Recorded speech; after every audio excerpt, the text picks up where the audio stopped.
Sebelum ditangkap oleh petugas, pria yang merupakan warga Kampung Majabarat, Kelurahan Sukaratu, Kecamatan Majasari, Kabupaten Pandeglang, Banten ini bekerja sebagai pegawai swasta.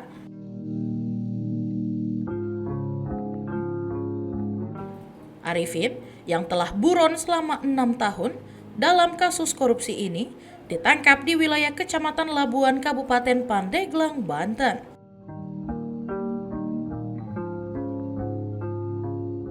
Tersangka juga telah beberapa kali mangkir dari panggilan pemeriksaan oleh Kejari Pandeglang.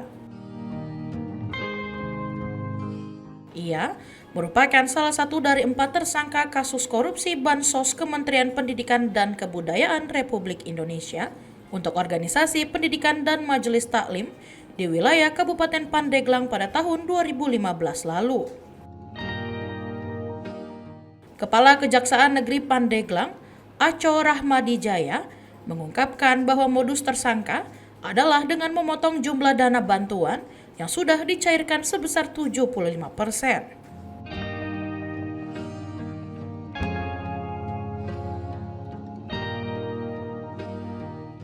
Hasil dari pemotongan tersebut sebesar lebih dari 200 juta rupiah, kemudian dibagi-bagi bersama 3 tersangka lainnya yang telah lebih dulu dipenjara.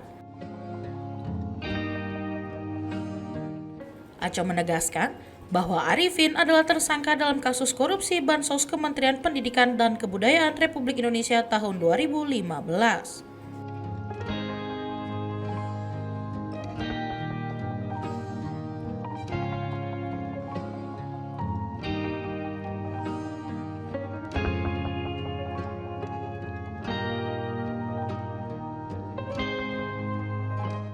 Ya, jadi pada hari ini kami tim tabur dari Kejaksaan Tinggi Banten bersama dengan tim tabur dari Kejaksaan Negeri Pandeglang berhasil mengamankan 1 orang DPO atas nama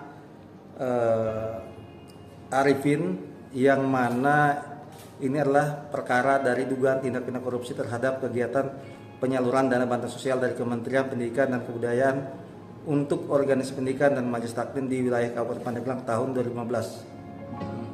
Ya, perannya sendiri, Pak? Ya, perannya dari saudara Arifin ini bahwa DPO Arifin bersama dengan saksi Rohmah dan Elvis Casey, di mana ini sudah diputus pengadilan sebelumnya, mencari 22 majelis taklim dan PAUD di Kecamatan Angsana dan Kecamatan Muncul, Kabupaten Pandeglang.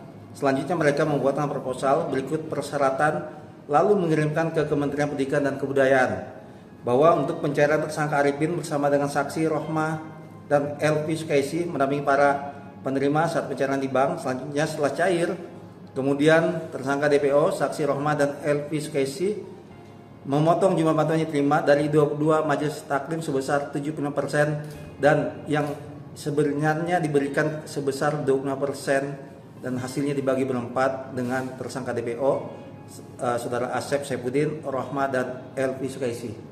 Nah, untuk saudara Asep ini bagian dari kementerian atau di luar kementerian, Pak? Untuk saudara Asep ini di luar kementerian swasta. Nah, kalau total kerugian negara sendiri seperti itu? Jadi total kerugian negara yang pada saat itu berdasarkan penghitungan dari BPKP Provinsi Banten tanggal 31 Mei 2017 sebesar Rp230.354.000.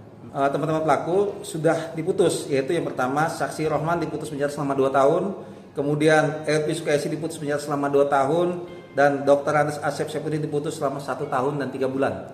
Nah, kalau untuk pasal yang disangkakan sama pelaku ini? Pasal 2 dan pasal 3 Undang-Undang Tipikor. Ancaman hukumannya? Ancaman hukumannya minimal 1 tahun, maksimal 20 tahun.